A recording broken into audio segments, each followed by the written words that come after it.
guys, and welcome back to Opal&Mint. I am Ashley. Please ignore my voice. Might be getting sick. I'm going to pretend that it's not happening though.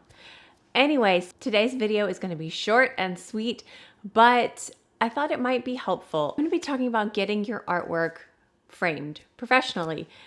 A lot of times when I paint things, I sign it, I stick it in a frame, and it's good. It's fine. But then there's sometimes when you paint something, you want it framed nicely. You want it done in a professional manner. If you are not familiar with framing things and the way things are supposed to be framed to preserve them the best, it might be a good idea to take it in and get it framed.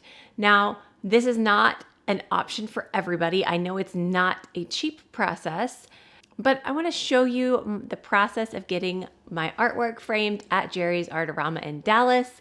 It was such a simple process. I thought it was going to be a lot more complicated and difficult, but their staff there was so helpful. I honestly had no idea what I wanted when I'm like, here's my art. I need it framed. I don't know what to do.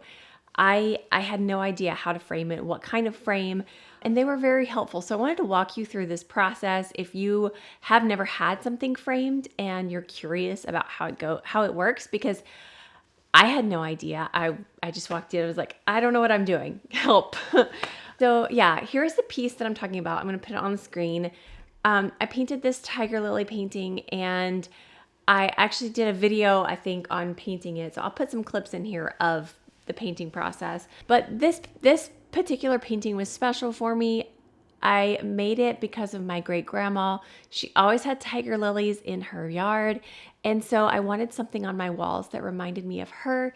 So I painted these tiger lilies for her. And I didn't want to just stick it in any old frame. And I also learned in the process of doing a little bit of research on framing, you're not supposed to actually put it right up against the glass. Evidently, it's not the best for it. So that's what the mat is for. I thought it was just a style choice, was to mat your paintings or pictures or whatever. But no, it actually serves a purpose. So if you're going to frame something without a mat, it's nice to have, they make these little photo or artwork spacers that you put on the edge of it that keeps your artwork from touching the glass itself. But anyways, down a rabbit hole there.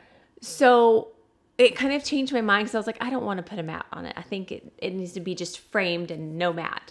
But that kind of changed my mind on what the purpose of the mat was. So I went in to Jerry's Artarama. Here's I got a tiny bit of footage on my phone. I didn't want to invade their space too much with a camera up in their face. So I just got a couple of clips of me dropping it off. And I kind of wish I had filmed more of the process of him holding up different mats to show me. But I can tell you how it went. So I walk in, and luckily I went on a day it was not busy, which was awesome. And I just went up there. I was like, I need this framed. Never done this. I don't know what I want. I said, I think I want it simple. I don't want it to be too distracting. Like the frame, it doesn't need to be huge and ornate. It's like, I want it simple. So he just started pulling things out. He went and got a frame. He did a lot of measuring of my artwork. I had told him that I painted it just on a piece that I had not cut to a certain size or anything, so it could be trimmed if needed, because it wasn't like a typical frame size. But he started measuring the artwork, and he didn't have to trim anything because he was kind of accustomed doing this. And so he went back and got a frame, and then he started pulling out these different mat options. And it was fascinating for me to watch him work, because I don't know anything about framing, and it was exciting. And he held up some, he had an orange mat and a white mat, and I was like, ooh, you do two and there's orange? That will make the painting pop more. And then he pulled out two different oranges and was going back and forth, and he was like, I think this one works best. I said, yeah, I agree. But the whole process was very quick, very easy. I think it ended up being about $100, and the painting, it's not a tiny one. I don't know what the exact size of the painting is, but you'll see the painting. But anyways, I drop it off, I pay for it, I hand my artwork over to them, trusting them, and I felt better. I thought about going to Hobby Lobby. I went there and asked them, and to see the different frames and how much it would cost. It was actually more expensive for me to get it framed to Hobby Lobby, which blew my mind. But I felt more comfortable handing it to them because it's a specialized art store, and I feel like they were gonna take care of my painting, and they did. There was nothing wrong with the painting. I was very, very pleased with it. But it was about, I think they said about a week and a half. They called to let me know it was ready. I was so excited. I went in, and there was actually quite a line when I picked it up. But here's some footage of me getting the framed artwork, and it was so exciting for me to see the painting framed because it makes it look so much better once it's in a frame. For some reason, just like sitting on your desk, a piece of paper, it's not as impressive until you put it in a frame and it just looks nice. So I was very pleased with it. I was happy. I brought it home, and then I was trying to find somewhere to put it on the walls, and I was so frustrated because I was like, it doesn't work here. It doesn't work here. But I did find the perfect home for it. So I'm going to show footage of it on the wall in my house.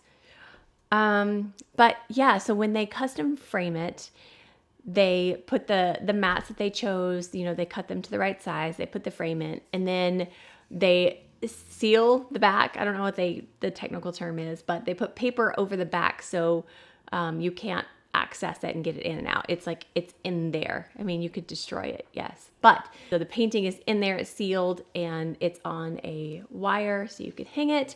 If you've been curious about getting artwork custom framed, one, obviously it's not going to be a $20 frame.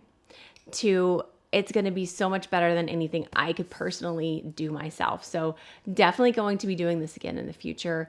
I also wanted you to know, most of you are probably artists if you're watching, but if you're not and you're just an art collector, if you're buying artwork that is framed and you're looking at the price, just know it costs that person a lot to get their artwork framed. So aside from the painting itself and its value, the frame itself is probably not cheap. So anyways, I will definitely be doing this in the future. I will definitely be taking all of my artwork to Jerry's. Again, not sponsored. I don't know that I need to say that because we're not big enough channel to be sponsored by Jerry's Artarama. Would be amazing, but not yet.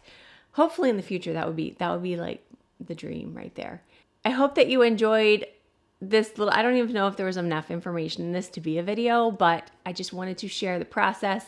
I was nervous going into it, but totally satisfied. It did not take long at all. And yeah, I'm very happy with it. If you want me to go again with another piece and get a little bit more documented footage, I might ask them if they don't mind me filming some of it so you can see the process a little bit more. I may contact them and see. But yeah, I think that's gonna wrap it up for this one. If you've had something framed, let me know your experience. Where did you go? Yeah, leave us all your stories in the comments below. I love hearing from y'all, and I love hearing all of your different stories. So that's going to wrap it up for this one, though. If you did enjoy this, please give it a thumbs up. And if you haven't already and you want to see our future videos, hit that subscribe button down below, and we will see you guys next time. Bye. Okay, so side note, I have been racking my brain trying to figure out what to call the flower series.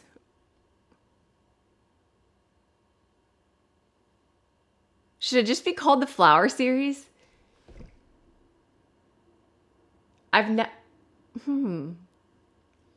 Anyways, what I was going to say is I'm going to be painting a flower at least once a week.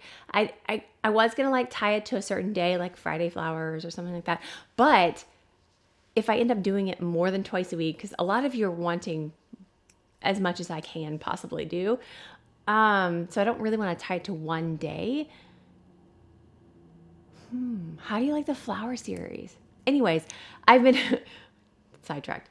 I have been trying to come up with different things using different flower words. So there's florals, there's blooms, there's blossom, there's bouquet.